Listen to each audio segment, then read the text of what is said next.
Blackarachnia!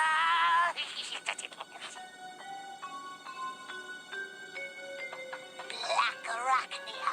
Terrorize!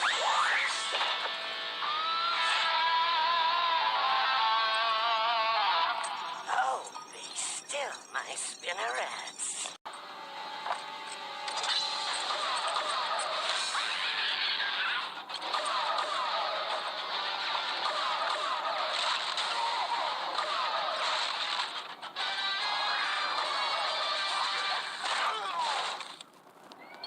Another time.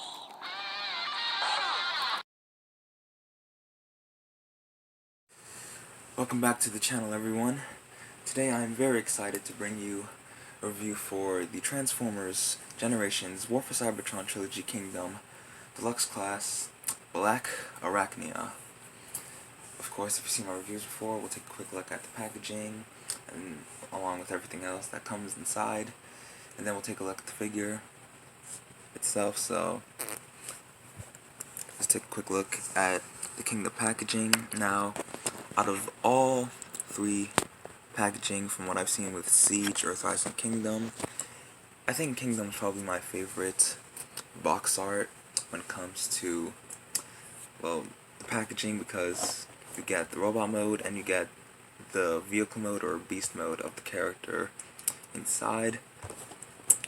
The lovely Kingdom packaging with the split image of Megatron and Galvatron, the Nemesis, got Rhinox, Unicron, a couple of Predacons, Scorponok, Blackarachnia, Dinobot, Optimus Prime, Bumblebee, RC, Tigatron, Airraiser, Rat Trap, Cheetor, and Optimus Primal, leading a battle charge.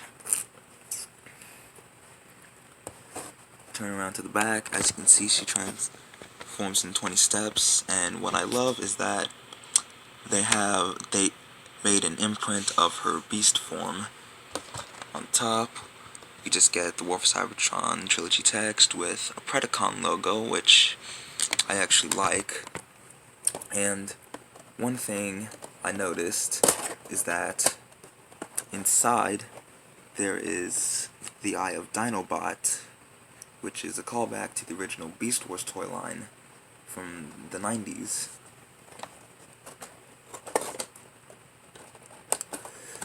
So that's basically it for the packaging.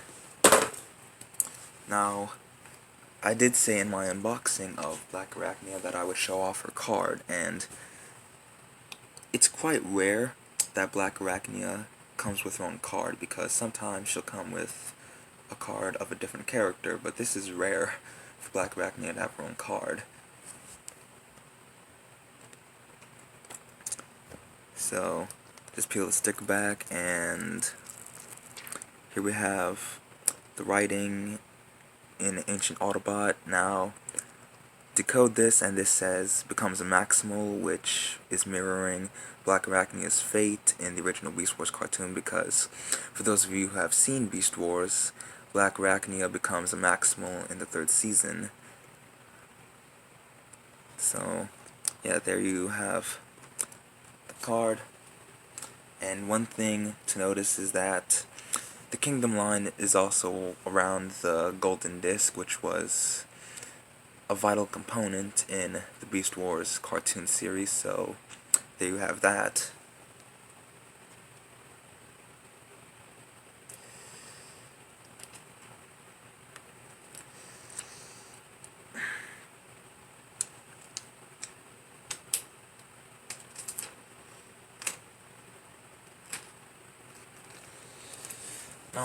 Now I'm probably gonna keep the card in the box since there's no place for me to put it.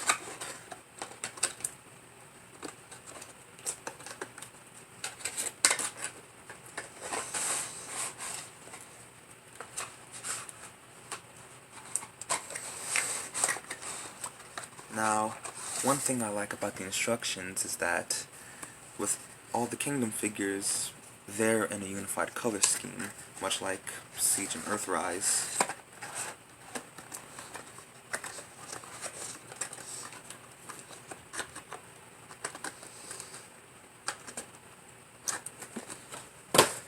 moving on to the figure herself. This is probably the best Blackarachnia figure we've gotten since, well, in terms of Beast Wars, because the only other Blackarachnia that we've had was the Blackarachnia from Transformers Animated. Now, one thing to note about the Beast Wars figures in Kingdom is that they're not doing the cartoon aesthetic, they're going for real life aesthetic, because as you can see, instead of having gold legs, Blackarachnia has black legs that a real life Black Widow spider has. And I actually like the real life aesthetic of the beast modes, no offense to the cartoon aesthetic, but I really do like how compact the Widow mode feels. As you can see, the 8 beady the red beady eyes are painted well, sculpted well. The sculpt and paint work on her abdomen section, I think I like the look of that. And well, seeing as Beast Wars characters have to hide their robot modes underneath, Blackarachnia basically just hides her robot mode underneath her Widow mode, like so. Now the spider legs are on ball joints, so you can get some dynamic poses with her, though you might still need to keep all the legs in a sort of position. Now, this is my first Kingdom figure, so I have no other figure in terms of Beast Wars to compare it to, because none of the Beast Wars, the Beast Wars characters in Kingdom scale with each other. They don't scale well with the G1 characters unless you toss scale out the window and see the Beast Wars characters as just modern day characters instead of the descendants of the Autobots and Decepticons. And one thing I like is how her weapon plugs onto the underside of her Black Widow alternate mode. That way it's storage and it actually locks everything into place, because on my copy, the arms which fold under here don't stay tabbed in place, so it's good use for the weapon to store. So with that out the way, let's move on to the transformation. Move the weapon, take out the robot mode arms, come to the sides, these will become her legs. They fold out like so.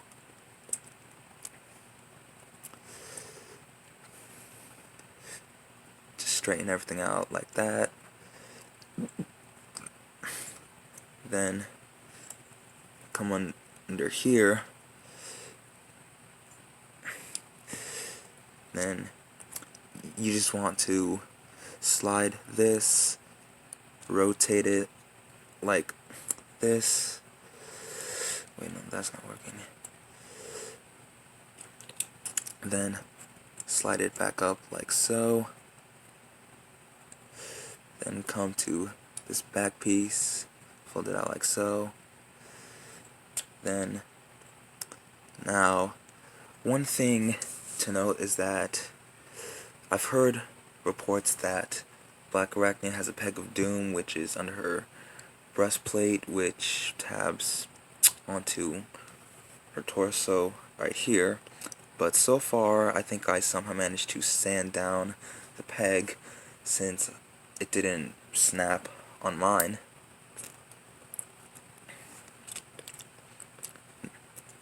Then bring out the head, rotate the head, then just tab everything in like so. Come to the back, fold that up, collapse this like so.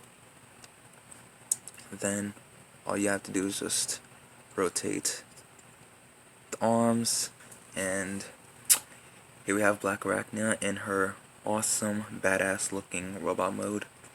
Now, Blackarachnia is actually one of my is surprisingly one of my favorite characters to come out of Beast Wars. Because of, well, for those of you who have seen Beast Wars, you know why Blackarachnia is a fan favorite.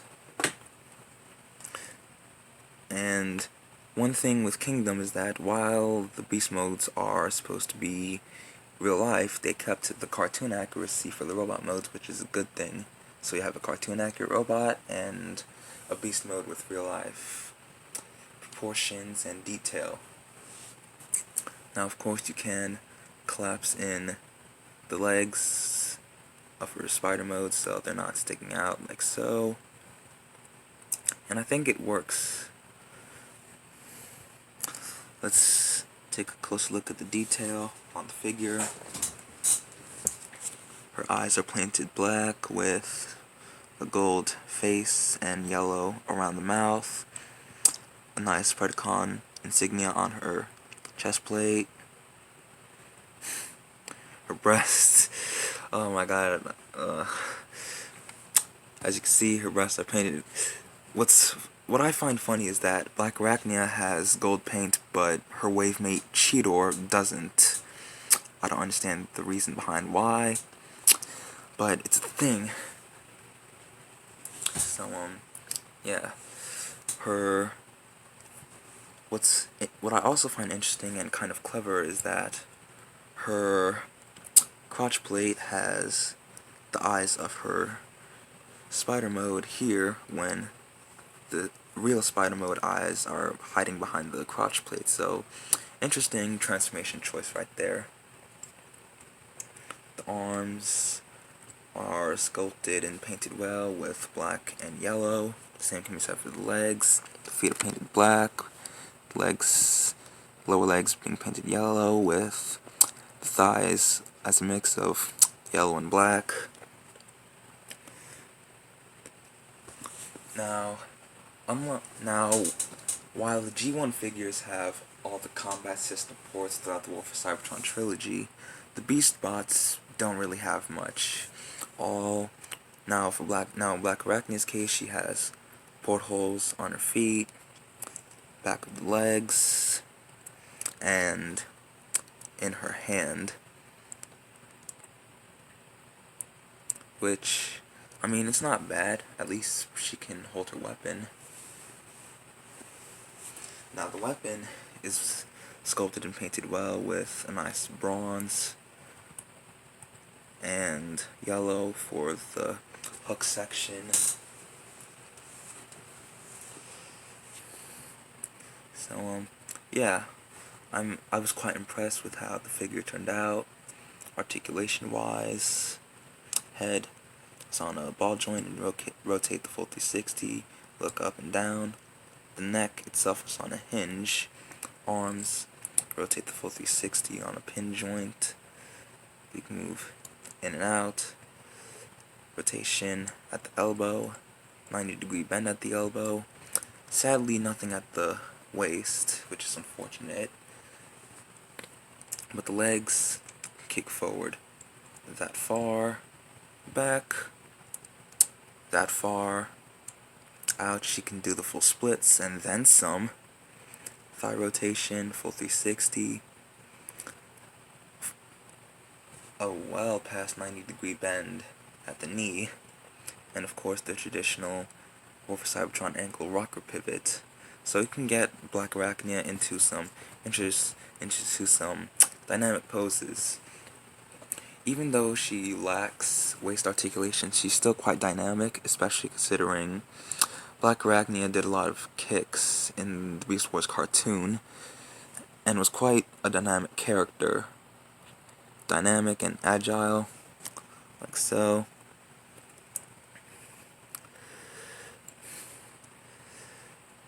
Now, because I don't have any other Beast Wars figure from Kingdom, I will do size comparisons with her and the G1 characters. So, now, in the Beast Wars cartoon, when the show revealed that the Autobots and Decepticons were the ancestors of the Autobots, well, not the Maximals and Predacons. The Maximals and Predacons are essentially the size of Micromasters, but as you can see, it doesn't work. I mean, they would scale well with Masterpiece G1 figures. So, there she is with the Micromasters. Here she is with a Deluxe. So you can see how that works out.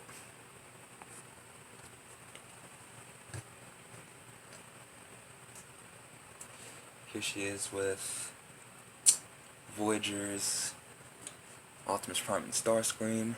Obviously she's a Deluxe, so she's going to be smaller than them.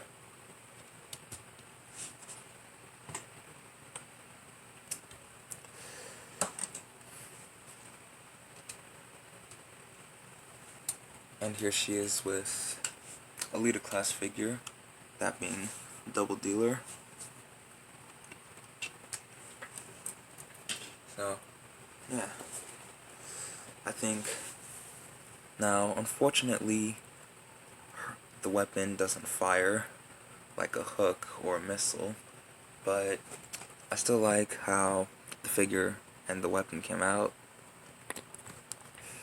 So yeah, final thoughts. Overall, I think Blackarachnia is a worthy figure to have in your collection, especially if you're a Beast Wars fan and you're going after the Kingdom figures.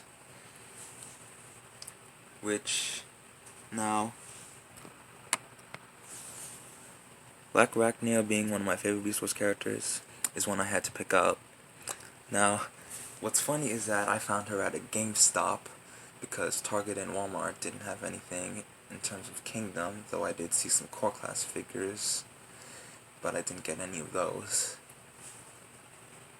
So yeah, overall I think Blackarachnia is a worthy figure to have as a standalone, as a Predacon for your collection, or just the War for Cybertron Trilogy in general.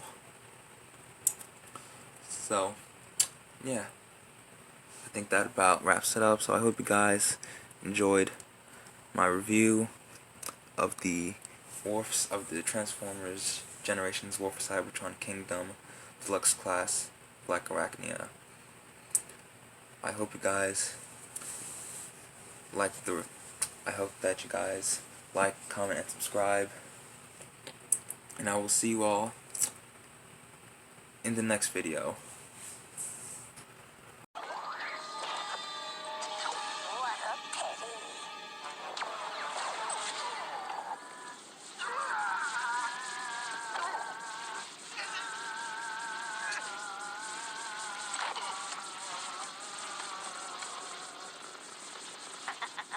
You can't fight my cyber-venomed kitty cat. But don't fret. I'll be back for you when I have your precious pod and the new Predacon within.